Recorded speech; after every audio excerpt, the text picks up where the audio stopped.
motorcade of that is the National Assembly Speaker, that is Moses Masika Wetangula, now arriving into the stadium. We do know even the Prime Cabinet Secretary Musalia Mudavadi will be here. Even the Senator who was serving in the administration, that is the Speaker of the National Assembly, Jeffer Amason Kingi, will also be arriving here following that momentous process we witnessed in the National Assembly. And of course, the key guests are arriving any moment from now. If you see the key guests arriving right now, it means any moment from now we do anticipate the leaders to arrive. Even from here, I can see the Senate Majority Leader, that is Aaron Cheriot, and a host of legislators already to the podium itself.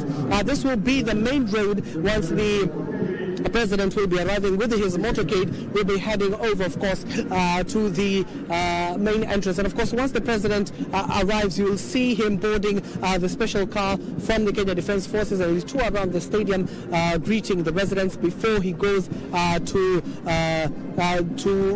do the guard of honor.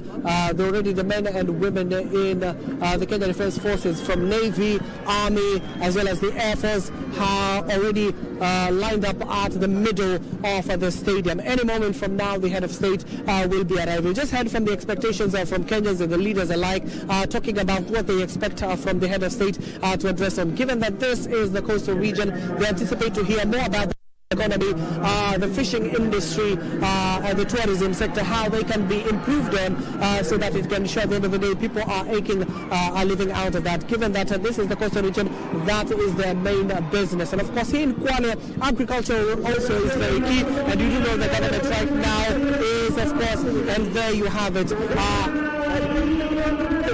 The governor has arrived, and you see the eruption within the stadium. That is Fatuma Achani, who has just arrived into the stadium. Any moment from now, she is being ushered. She will be ushered into the main dais or the main podium. And of course, she is the host governor of this year's Mashujaa Day, the 61st of its kind, and the first in Kwale County. Fatuma Achani, you do know she has been working closely with the national government, especially in realization of this of a 10,000-seater stadium that we are in right now. Even we showed you earlier on images of the stadium. It's already packed to the brim, and many residents who are being informed are still outside there. We do hope that they'll be allowed into the stadium to see the entertainment.